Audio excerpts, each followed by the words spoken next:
So, meine lieben Freunde der AMC-Aktie. Lange ist es her, dass ich ein Video gemacht habe. Ja, es war jetzt ein bisschen aufwendiger. Und ich möchte heute über gefälschte Aktien, Naked Shorts, die DTCC und einige Missverständnisse mit euch sprechen und euch ein bisschen aufklären in diesem Bereich, weil ich einfach merke, dass es dort noch Aufklärungsbedarf gibt. So, was dich heute erwartet, ist einmal das Leerverkaufsprinzip. Da gehe ich nochmal ein bisschen näher drauf ein, weil ich glaube, das ist immer noch nicht ganz durchdrungen bei einigen. Dann die Naked Call Systematik, also was passiert da genau. Dann gehe ich auf die Frage ein, ob du gegebenenfalls gefälschte Aktien besitzt. Können die Hedgefonds sich mit gefälschten Aktien eindecken, theoretisch? Wie kann es sein, dass mehr als 100% des Floats der Aktien leer verkauft sind? Und ist das ohne Naked Shorting möglich? Und wie halten Hedgefonds das Naked Shorting aufrecht? Ja, und nochmal die DTCC, eine Erklärung. Ja, ihr kennt es, der Disclaimer. Im Folgenden werde ich versuchen, den Inhalt des Videos klar und verständlich für den Laien zu machen und alle Annahmen, die du daraus triffst, sind deine eigenen. Ich bin weder ein Finanzberater, noch soll dies eine Finanzberatung sein. Stell immer deine eigene Nachforschung an, bevor du finanzielle Entscheidungen triffst. So, dann fangen wir mal an mit dem Leerverkaufsprinzip. Ich habe einfach gemerkt, dass da noch einige Fragen offen sind und ich dachte, ich visualisiere das einfach mal, was da genau passiert und wie es sein kann, dass mehr Aktien auf dem Markt sind, als eigentlich ausgegeben wurden. So, jetzt stellt euch vor, im ersten Schritt, wir haben jetzt bei AMC eine Originalaktienausgabe von 450 Millionen Aktien gehabt. Es waren es waren eigentlich weniger, 150, aber jetzt in dem Fall, sagen wir jetzt mal, es waren 450 genau. So, und dann ist die Gesamtmenge der verfügbaren Aktien auf dem Markt 450 Millionen. So, im zweiten Schritt haben wir auch diese 450 Millionen. Davon werden aber 300 Millionen leer verkauft. So, aus diesen 300 Millionen werden zusätzliche 300 in Anführungsstrichen reale Aktien, weil die auch an die DTCC gemeldet werden. So, und schon ist die Gesamtsumme 750 Millionen. Ja, ich gehe da gleich nochmal ein bisschen näher drauf ein. So, im dritten Schritt haben wir immer noch die 150 Millionen, die halt nicht verliehen werden. Ja, hier oben, dann haben wir wieder die 300 hierzu. Und diese 300 teilen sich jetzt nochmal auf, wenn diese nochmal den Besitzer wechseln. Davon sagt die eine Hälfte, 150 Millionen, nein, die sollen nicht verliehen werden. Und die andere sagt, ja, kannst du verleihen und werden leer verkauft. So, und dann haben wir aus diesen, kommen nochmal zusätzlich 150 Millionen, also sind wir schon bei 900 Millionen. So, und das geht halt immer so weiter. Ne? Und am letzten Punkt sind dann nochmal Naked Calls. Da gehe ich aber nachher nochmal detaillierter drauf ein. Aber so vom Grundprinzip erhöht sich immer wieder die Menge. Ne? So dass wir dann hier schon bei 1 Milliarde wären. Ganz wichtig ist in dem Punkt, dass auch hier diese ursprünglichen 150 Millionen ja die ganze Zeit auch gekauft und verkauft werden. Und hier die sich dann natürlich auch nochmal aufsplitten können, wie diese halt in 75 Millionen und 75 Millionen, ne? Oder in 50 zu 100 Millionen, wie auch immer. Ne? Aber ganz am Ende ist es so, dass halt auf diesem Wege künstlich Aktien ins System gepumpt werden. So, jetzt wird sich der eine fragen, ja wie können denn hier nochmal reale Aktien entstehen? Was passiert denn da? Also, wir gucken uns das jetzt mal eben en Detail an. Wir gucken uns jetzt mal hier den zweiten Schritt an. So, wir haben 150 Millionen reale Aktien, dann 300 Millionen Leerverkauf, die also, wo der User bereit ist, also der Besitzer bereit ist, diese zu verleihen oder er hat kein Limit gesetzt. Ganz wichtig, das ist in den USA. Also alles, was ich jetzt erzähle, das bezieht sich auf den US-Markt. In Deutschland geht dieses Prinzip so nicht. Aber wir wissen ja, ne, dass sich das Gesamte jetzt in den USA abspielt und deswegen gehe ich da jetzt hier detailliert drauf ein. Das hätte ich zu Anfang vielleicht noch mal ein bisschen deutlicher sagen können, aber gut. So, Das heißt, aus den 300 Millionen verliehenen Aktien werden 300 Millionen reale Aktien, ja, in Anführungsstrichen. So, was passiert da genau? Also, der Market Maker erstellt eine Call-Option hier in diesem roten Bereich. Jetzt habe ich einen Frosch im Hals, Verzeihung. Der Hedgefondsmanager leiht sich bei dem Market Maker diese 300 Millionen, ja, Aktien und verkauft sie direkt zum Marktpreis weiter. Das heißt, er behält die gar nicht lange, sondern gibt die sofort weiter. Und der Hedgefonds schuldet dann dem Market Maker diese 300 Millionen Aktien. Also eigentlich diese. Ne? Das ist aber die gleiche Position. Diese. Ja? So, und so werden die erstellt. Jetzt ist ganz wichtig, wenn du Aktien gekauft hast, dann besitzt du immer echte Aktien. Immer.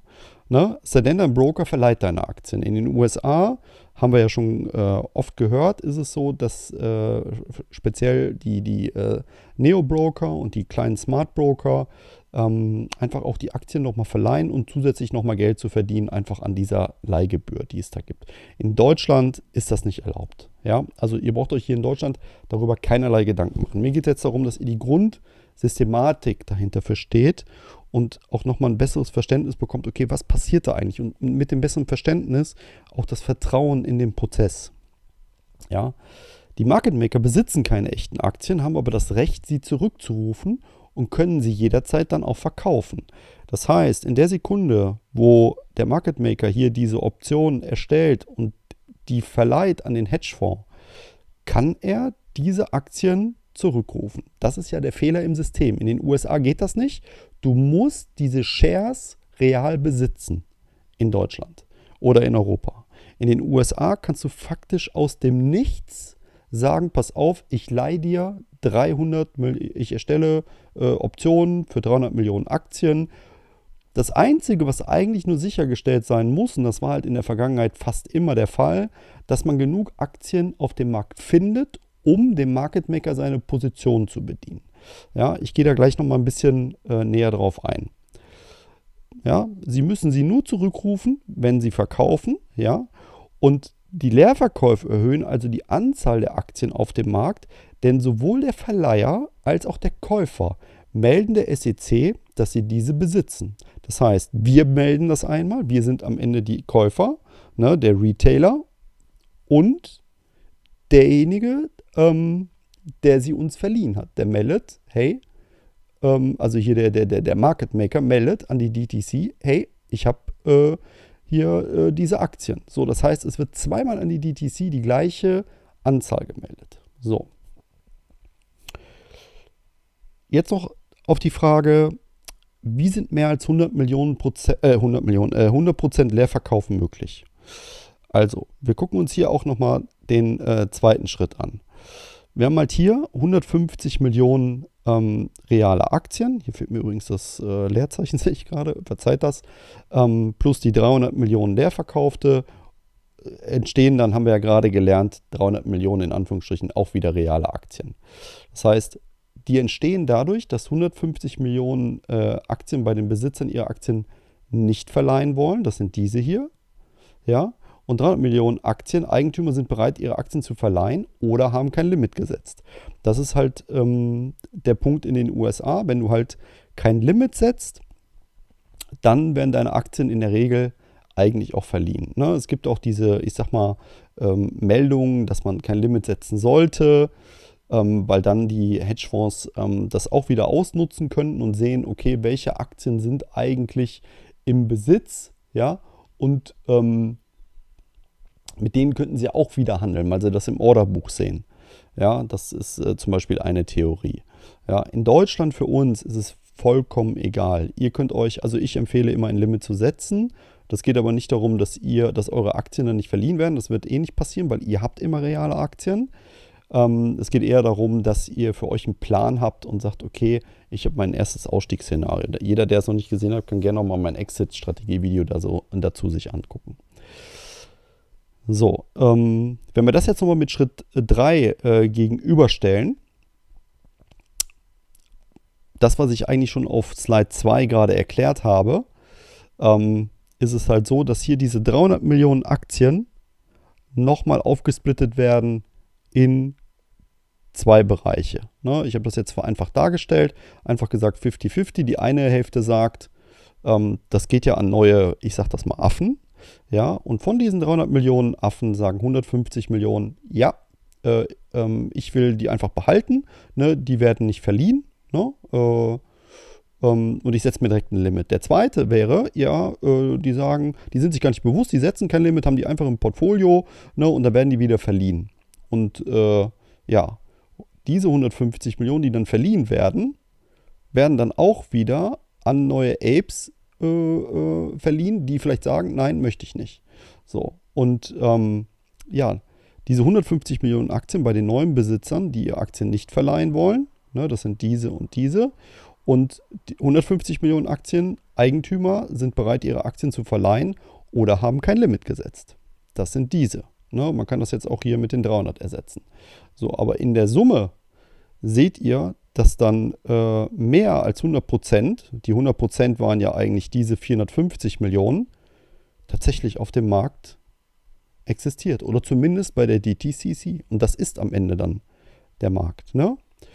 So, dieser Prozess, der könnte theoretisch unbegrenzt lang weitergehen. Ja, der ist auch legal. Solange neue Käufer ihre Aktien verleihen lassen und Hedgefonds die Leihgebühr bezahlen. So, jetzt haben wir ja schon gesehen, dass die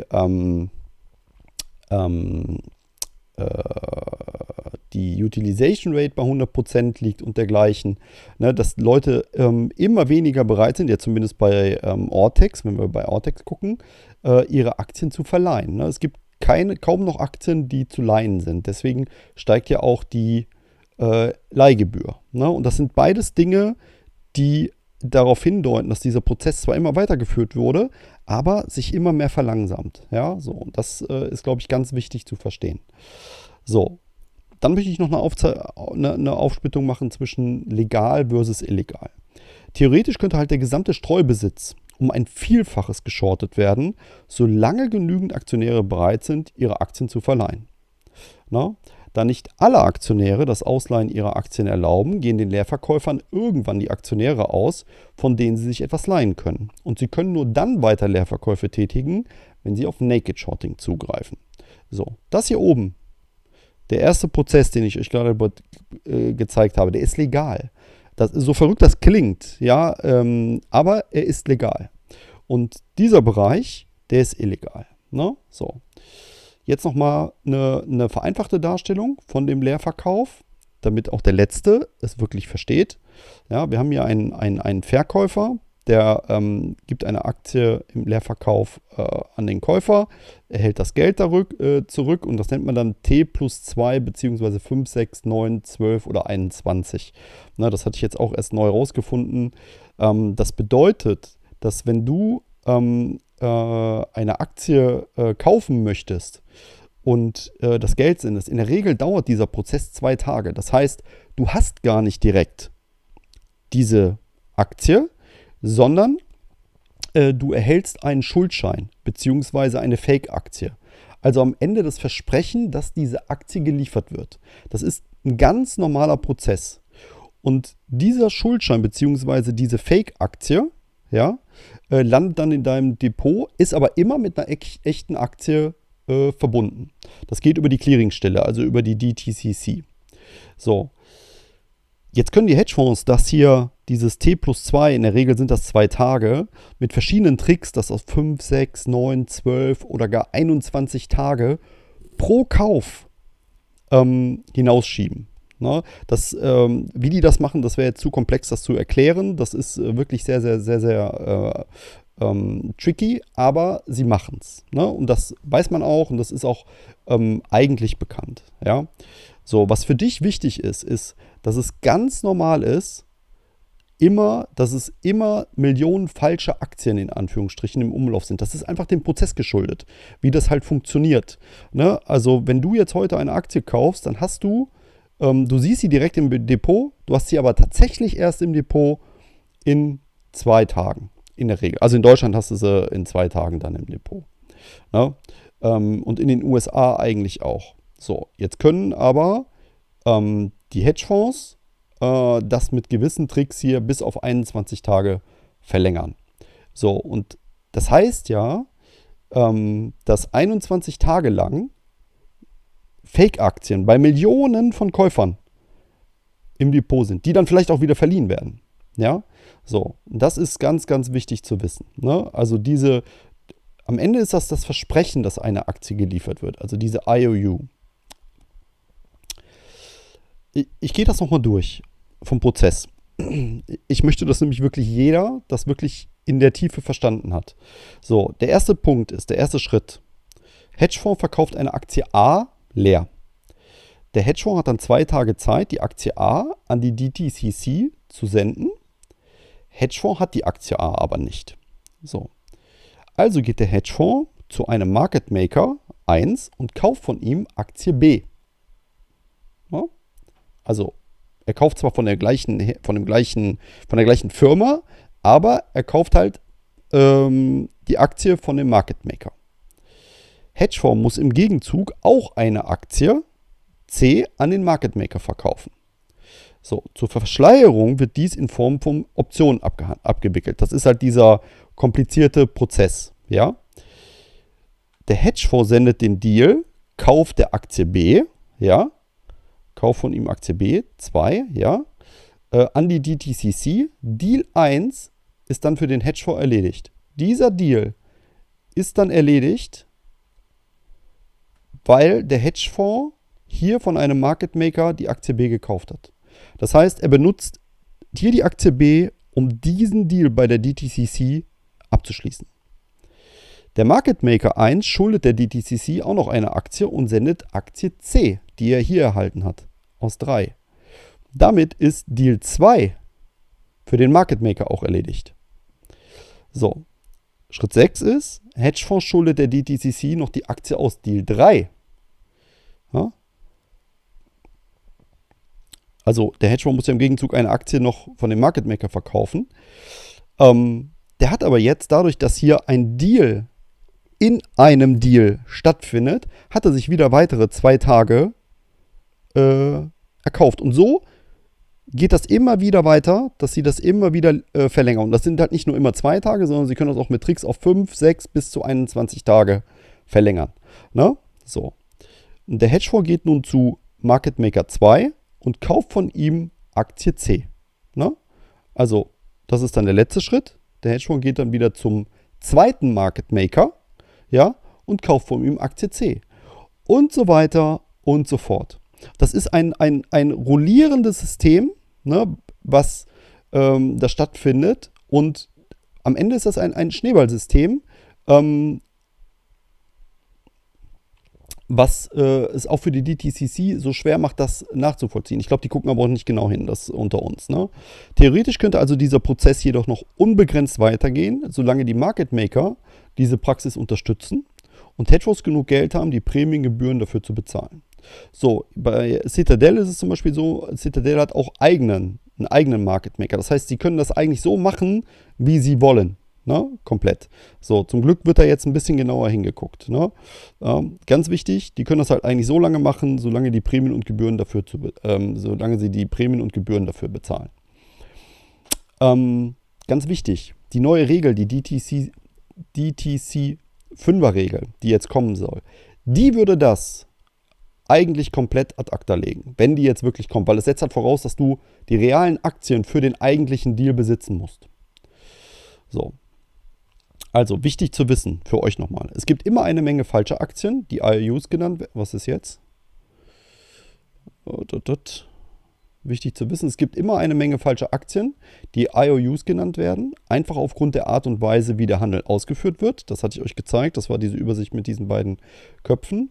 Ungedeckte Leerverkäufe erzeugen mehr falsche Aktien, IOUs, aber die Leerverkäufer haben eine Frist, um tatsächliche Aktien zu liefern, die man aber immer wieder verlängern kann.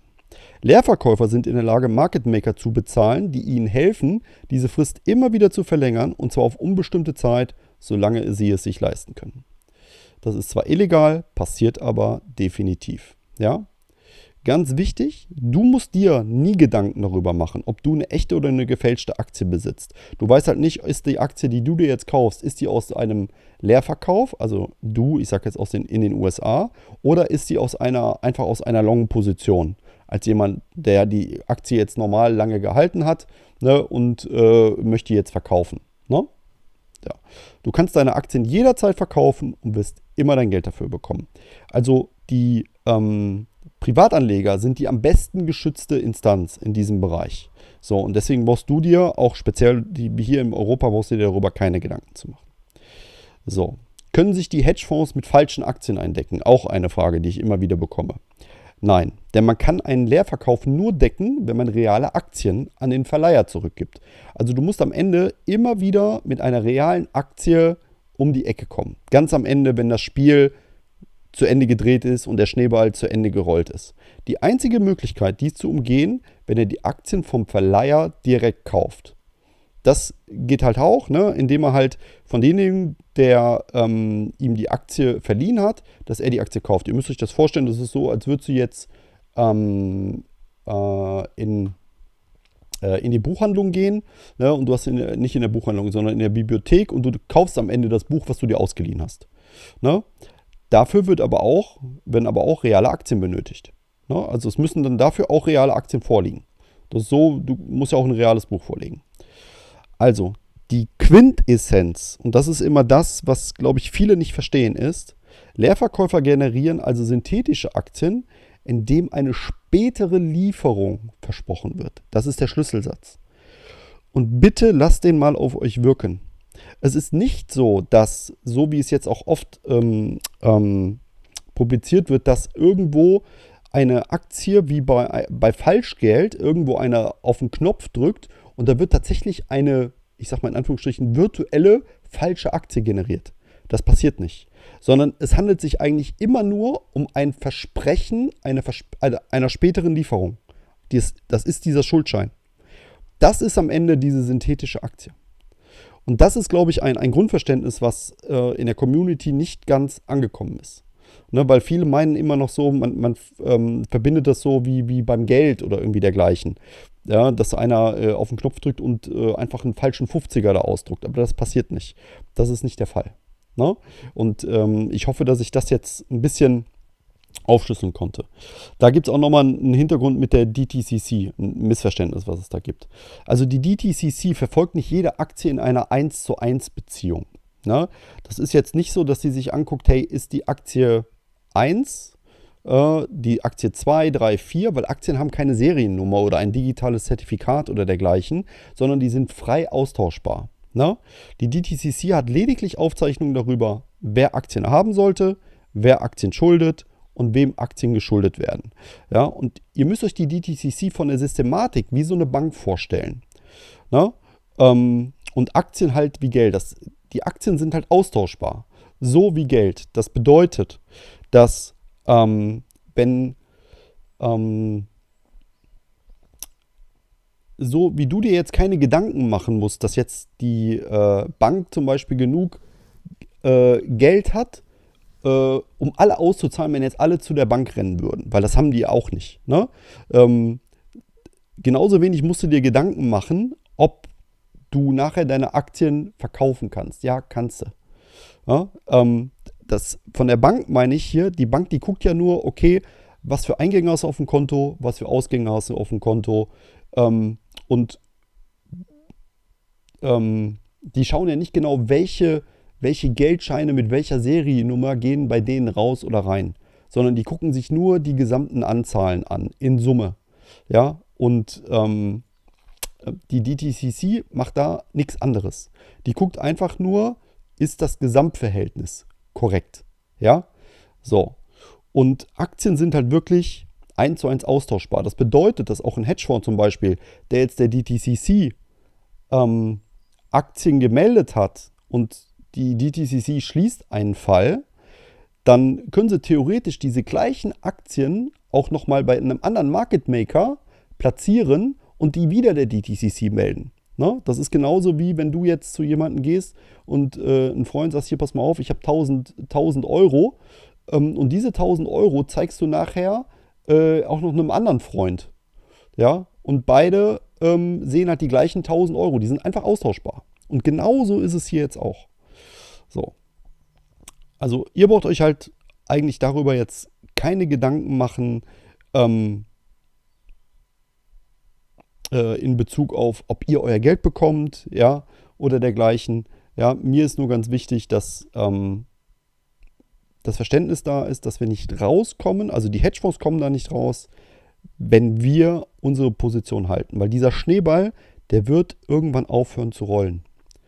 Und alle Indikationen, die es jetzt gerade dazu gibt, mit den ganzen Regeln, was jetzt da kommt und was sie da vorbereiten, ne, das machen die ja nicht ohne Grund. Das machen die genau aus dem Grund, weil die verstanden haben, dass dieses System krank und kaputt ist. Und die werden diese Position nicht ewig aufrechterhalten können. Ich verstehe, dass das sehr aufwendig ist. Viele von euch sind auch schon lange in dieser Aktie drin. Ich bin ja selber erst seit Anfang März irgendwie investiert. Einige sind bei euch schon, von euch sind schon Januar drin. Tut mir einen Gefallen. Achtet nicht zu sehr auf die Tageskurse. Es kann sein, dass es nochmal runtergeht. Ich glaube, wir haben mit den $10 gerade ein gutes Tableau. Ja, aber am Ende ändert es nichts an der Sache. Dieses kaputte System wird implodieren von innen heraus. Ja, und du kannst dir ein besseres Gefühl vermitteln, wenn du dich weiterbildest darüber, wenn du dich versuchst, noch ein bisschen besser in diese Thematik einzuarbeiten. Ne, es gibt immer noch eine ganze Menge guten Due Diligence dazu oder Videos. Ja, schau auf den Prozess und nicht auf das Ergebnis. Ja, also das Ergebnis, das kommt nachher ganz von selber. Aber wenn du dich jetzt weiterbildest und auf den gesamten Prozess halt hier vertraust, ja, und dieser Prozess, das Spiel läuft, Leute. Die können da nicht raus. Wenn es da keinen Schweinedeal mit der Regierung gibt, ja, und mit Schweinedeal meine ich also wirklich, das wäre schon, am Ende wäre das eine Enteignung oder irgendwie dergleichen. Ja, und in den USA, also ich kann mir das einfach nicht vorstellen, weil die Wall Street einfach für in Anführungsstrichen freien Markt steht. Ja, aber ne, wir wissen, wie frei der ist. Darkpool bildet knapp die Hälfte aller Trades ab. Ja, dann kommen sie nicht daraus. Ne? Dieser Prozess läuft, das Spiel läuft und eine ganze Menge Augen sind darauf gerichtet. Ja, der Kongress guckt da drauf. Ne? Da gibt es auch politische Themen, die dahinter sind. Ne? Bei der DTCC muss man noch eine Sache, das kann ich nochmal erwähnen, das ist eine selbstregulierende Behörde und zwar also von den Hedgefonds für die Hedgefonds. Ja, das ist keine staatliche Organisation, sondern das ist die SEC. Und die guckt von oben da drauf. Ja, weil da einfach jetzt auch ein großes politisches Interesse dahinter ist, weil ich glaube, die gesamte Ökonomie dahinter steht. Ne, also ein bisschen so am seidenen Faden hängt.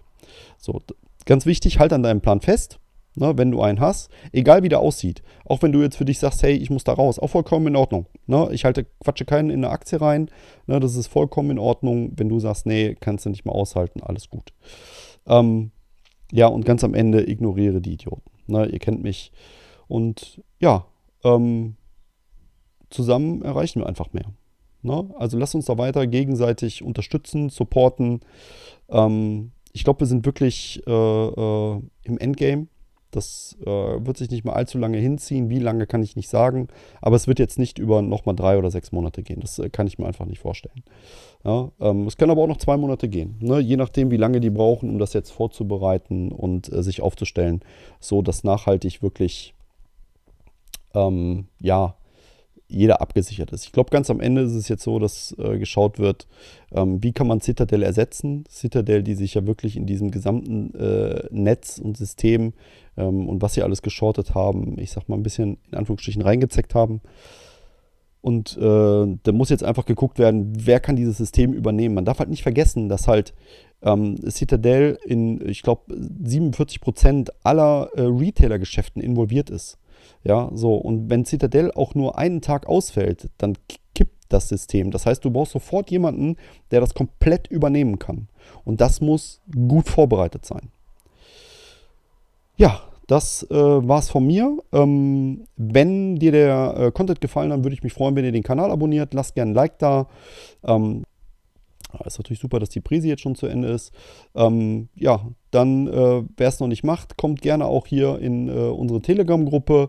Ja, wir haben eine super Telegram-Gruppe. auch einen Infokanal. Leider nur mit Leserechten, weil wir einfach schon voll sind. Wir haben hier mittlerweile 750 Mitglieder. Ja, also jeder, der jetzt dazu kommt, kann leider erstmal nur mit Leserechten ausgestattet werden. Schreibt mir da einfach oder sucht hier Rock'n'Roller Trading, ne, Community Group, dann findet ihr das bei Telegram. Ich freue mich über jeden, der dazukommt. Wir haben dann auch nochmal, das kann ich ja hier nochmal zeigen, wir haben hier nochmal das Notion Sheet, ja, wo das Community Sheet, wo wir immer wieder aktuelle interessante Videos posten oder Neuigkeiten oder wie ist der Status bei den DTCC-Regeln, ne, übersetzte Due Diligence, wo man sich wirklich sehr gut weiterbilden kann. Wir haben hier ein Gewinn- und Steuersheet, ne, wo man seine Berechnungen machen kann. Hier nochmal erklärt, was sind Optionen, die Utilization, ja, ja, und grundsätzliche Erklärung, wie werden Kurse gestellt und dergleichen. Ja, also ich würde mich freuen, wenn er dazukommt. Ansonsten, ja, habe ich nichts mehr weiter von meiner Seite aus. Ich kann nur sagen, bleibt gesund, rockt weiter euren Tag, vertraut dem Prozess. Ich freue mich über den Austausch. Wenn jetzt irgendwelche Dinge hier nicht ganz akkurat oder verständlich waren, schreibt mir einfach einen Kommentar. Ich helfe euch gerne. Ja, und ansonsten, ja, bleibt geschmeidig und sexy, euer Rock'n'Roller.